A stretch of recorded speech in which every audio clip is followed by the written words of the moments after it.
Hi there. I'm here today to do a simple printmaking craft with you that has a lot of uses during the holidays, especially.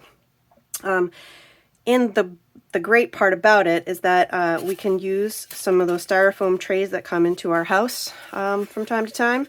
You just need to give it a good wash, and they have some uses outside of packaging our food.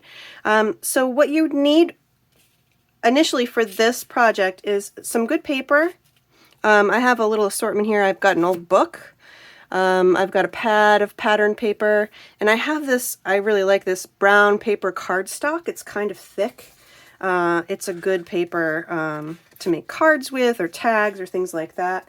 I also have brown paper bags, which are great. You can kind of cut the bottom out of that and create a nice flat piece of paper to work with.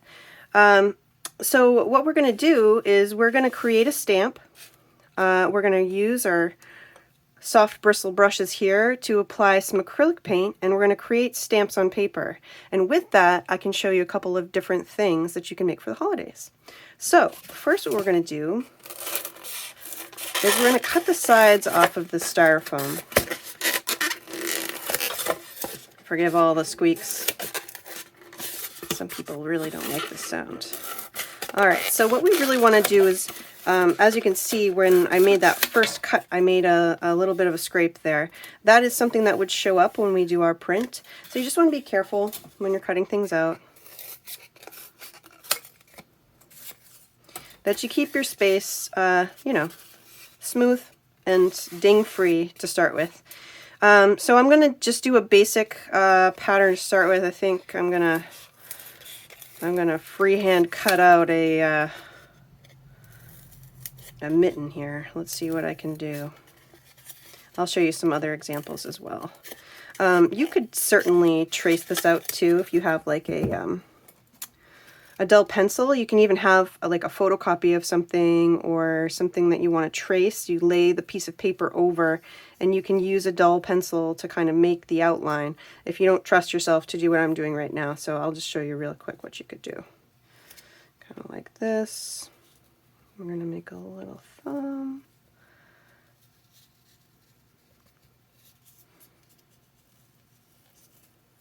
And your lines are not going to be perfect with this. They just won't. It's not easy with the styrofoam.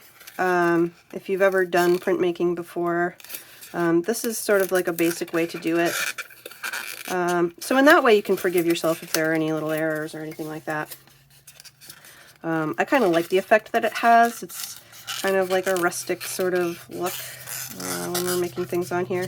One of the things you want to remember while you're doing this, if you want to add any pattern to anything, you want to make sure that that's not too fine a pattern. And I can show you some examples in just a moment. Because once your lines get close together, like with something like this, once your lines get close together, they can get sort of muddled.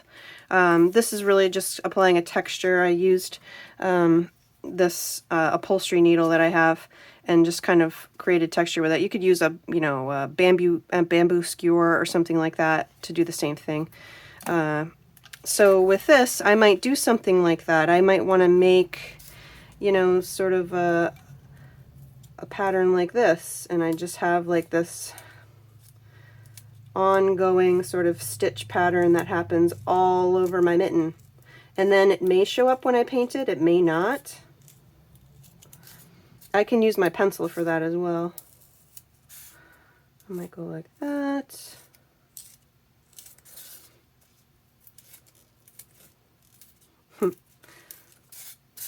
I see how I'm going fast too, so. But it won't be perfect. That's all right.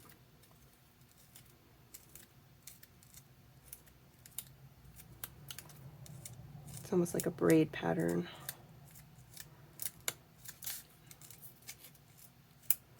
I can do X's too, I guess.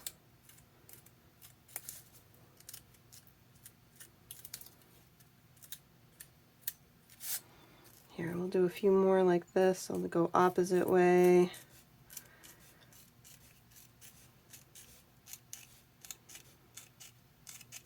It's actually pretty fun to do this.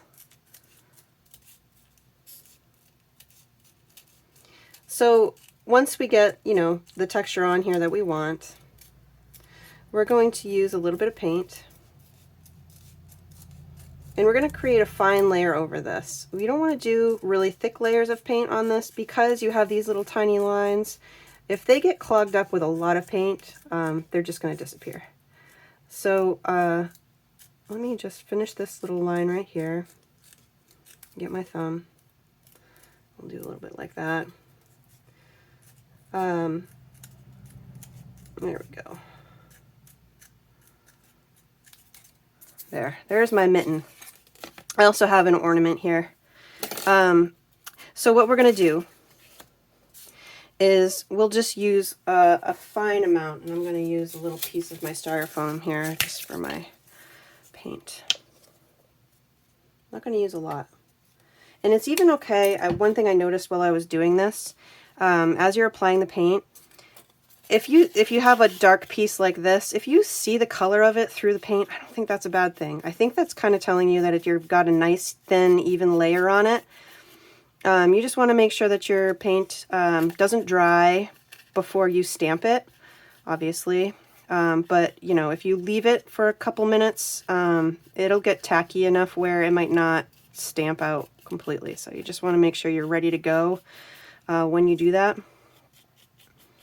So as you can see, I can still kind of make out that underlying gray color on here. And got my water, and I've got this book page. And what I'm going to do, I'm actually going to put this upside down on the book page. I'm going to press, not too hard, nice flat, just so it's stuck. And I have my rolling pin. I'm going to flip this over. I'm going to use a rolling pin to kind of just gently roll this out. I'm not pushing hard. If I push too hard, again, that paint will just squeeze into the lines we've created, and it'll kind of blur it out. Not that it's a terrible thing, but once you kind of do this a few times, you'll kind of get that feel. And there we go. We've got ourselves a lovely little mitten. If I want to, I could go in with this fine tip brush and just kind of clean it up a little bit. You know, work on my pattern. You know, if there's little pieces that you find that are missing, or maybe that just need a little extra paint, you can do that. But that is basically what we're going for here. So I can show you a few examples of other things that I've made. And I found if you do the book page, I should say, you want to use a darker color. If you use even like this light blue, it won't show up too well. I kind of like that there's more of a contrast there, just so you can stand out from those words. And so here we go. I'm going to show you another example I did with my ornament. Here is a card, warm wishes for a happy holiday. I even went in with my pen. I have a brush tip pen, but a Sharpie would work too. And I just kind of played with the lines there and a little bit of the pattern to, you know, make it pop a little bit more and bring it out against that book page. But I like the way that one turned out. I made a couple of gift tags. So I used my nice thick cardstock here. However, you could still use, you know, a paper bag or something like that, and do a stamp on that, and then you can use it as a gift tag, which I think is really nice, very personalized.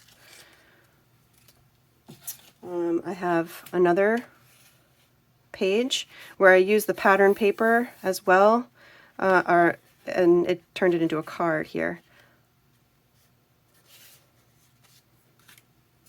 And I'll lay these out so you can see them.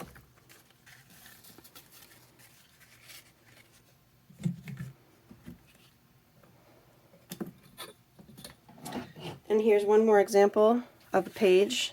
And I have this, there's like a dollar store frame that has a cardboard piece between the glass. And I literally just glued some of that pattern paper on there. And then that's a great decoration, or it could be a small gift.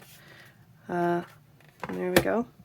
And then what I also did, I used, you know, just a little bit of hemp string for these, but you could use, you know, recycled ribbon, you could use yarn, whatever you have around the house works. And I used an old bag and I made some wrapping paper. So that's one wonderful thing that you can do with this, and you'd have all these ways to personalize gifts for the holidays.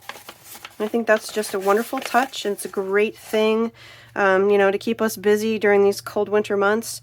It's a great thing to do with your children or your grandchildren, and, you know, get those cards out there to people that you haven't seen for a while, especially at this point in time in our lives.